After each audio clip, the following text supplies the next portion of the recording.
Ngayon, ang content ko ngayon is about dun sa ceramic fiber na ginawa ko. Maraming nagsasabi glow in the dark lang yan. May narinig ako na glow in the dark lang daw yon, glow in the dark. No, hindi po. Ito po yung sample ng glow in the dark. Yan. Tapos, ito po yung sample ng ceramic fiber. Yan o, maputi siya. Kasi made of fiber yan. Yung pang-embed kong yan, yung ginawa kong yan. Ang kagandahan lang dito sa ceramic fiber na to, fiber siya, fiber Lodi, fiber. Okay? Nandiyan nyo. From its term, GID. Kaya nagkaroon siya ng GID kasi glow in the dark yon. To. Ayan.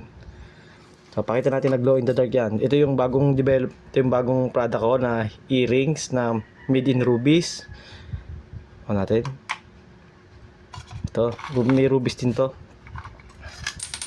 Nalagdag pa yung aking singsing, si tatay.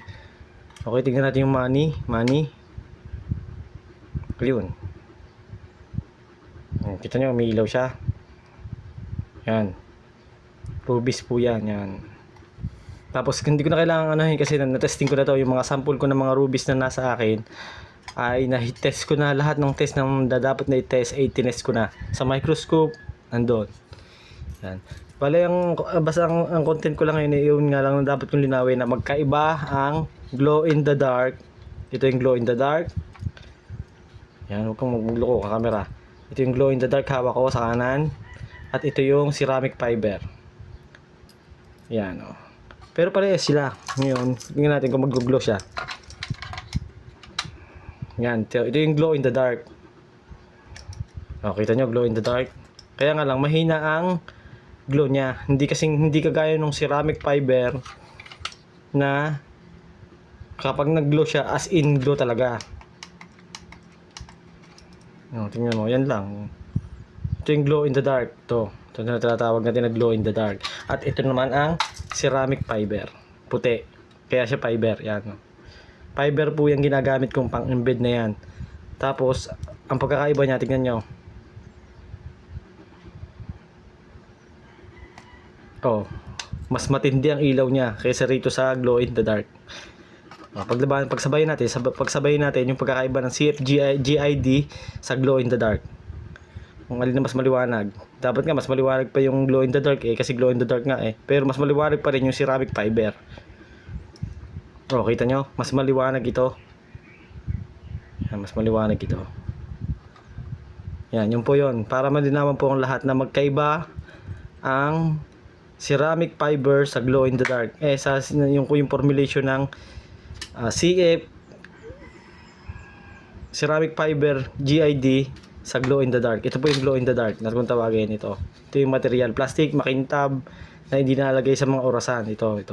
Tapos ito naman po ang CF GID na pagka wala pang epekto yung liwanag ng dilaw kasi may power pa siya, may charge pa siya Pagka nawala yung charge niyan, magiging puti. Parang ganito yan Puti Ang layo ng pagkakaiba Yan po ang para just to clarify na difference po, magkaiba po yung CF GID embed na ginagamit ko sa glow in the dark. Ito. Yan. Ito po yung bago kong tapos isabay ko na rin. Yung material na ginagamit ko ay hygienic. Ibig sabihin ng hygienic, stainless ay hindi dinidikitan ng magnet. Ito po yung halimbawa ng non-magnetic po yung mga yun kasi low iron content po ang mga stainless steel na ginagamit sa pagkain. Yung sinusuot natin sa katawan, yung mga nasa mga factory, yun po ay low iron content at saka low metal content. Ito, dumikit nadala, di ba? Ito po yung tawag doon yung stainless steel hygienic na puti, stainless steel na naka-embed lang to sa 24 karat. May pang-embed po ako dyan.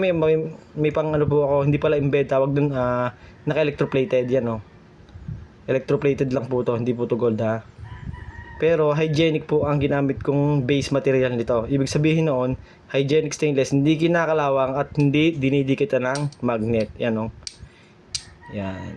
Hindi po siya kinakapitan ng magnet. Bali dalawang idea ang na-share ko sa inyo ngayon kung ano ba yung stainless steel. Kasi may mga stainless steel na magnetic pa rin. Eh, ito wala oh. Tingnan mo yung hikaw oh. Yan oh. Oh. Low iron content po ang hygienic stainless. Hindi po siya kinakumakapit sa magnet. Yan oh. Kumakapit siya, malalaglag, mahina.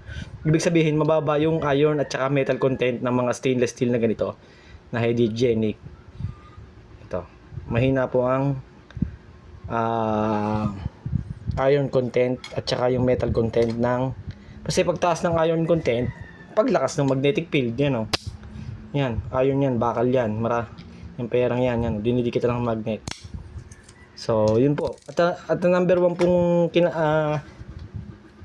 pong gustong-gusto ng kalawang at saka mga rust, mga dumi ay yung iron at saka yung metal content. Yun po yung kinakalawang. Ngayon, kaya po may tinawag tayong stainless steel. Steel siya, pero low iron content. Mababa yung kanyang iron content na or metal content na dumidikit ang magnet. Yan o. Ito, mababa ito. Kasi ang hina eh o. Yung gitna, wala o. Yan o. Nagiging magnetic lang yan pagka yung sa friction. Kahit yung mga stainless nagiging magnetic din. Pero kaya naman tong alsin, yung magnetic field nito. Naaalis yan. Nagkakameron lang yan ng magnetic field. Meron tayong yung panlagay sa relo para matanggal yung magnetism. O yun, kasi gawa ng friction, yung pagkikiskes, nagiging magnetic siya. Pero ito ay hindi masyado. Iba pa rin yan o. O wala, ayaw kumapit o. Dapat sana dala na yan o. Hindi man lang dumala o. Ayaw madala. Ayan, hindi siya nadadala. O. Ayan. Eh kung ito, hindi rin o. Ito rin, hindi rin o. Yan o. Yan po yung mga stainless steel na ginagamit sa pagkain. Or hygienic na tinatawag. Okay? Hanggang dito na lang at sana may naintindihan kayo about sa pagkakaiba ng glow in the dark na plastic na ginagawa natin kung ano natin nilalagay, glow in the dark, at saka yung CFGIG fiber. Ito, CF, kaya sinawag na fiber ay ceramic fiber. Ito, ayan, ceramic po yan. Ceramic fiber, kaya kulay puti. Yun po yun, para malinaw. Pero yung formulation nito sa akin na, yung timpla nito, ako nang nagano noon. Kasi ito ay may chromium. Ito. Kaya nag-glow din yan, ibibigay din yan ng glow. Nakakadagdag din sa tibay kasi yung ceramic tumitigas din yun. Pagtagal ng panahon, mas nagiging crystalline, nagiging crystalline siya. Gustong-gusto naman ni ceramic yung mga gayon, naiinitan, nalalamigan, yun. Hanggang dito lang po at salamat po sa panonood. Follow po sa aking page for more informative content about my project. Okay.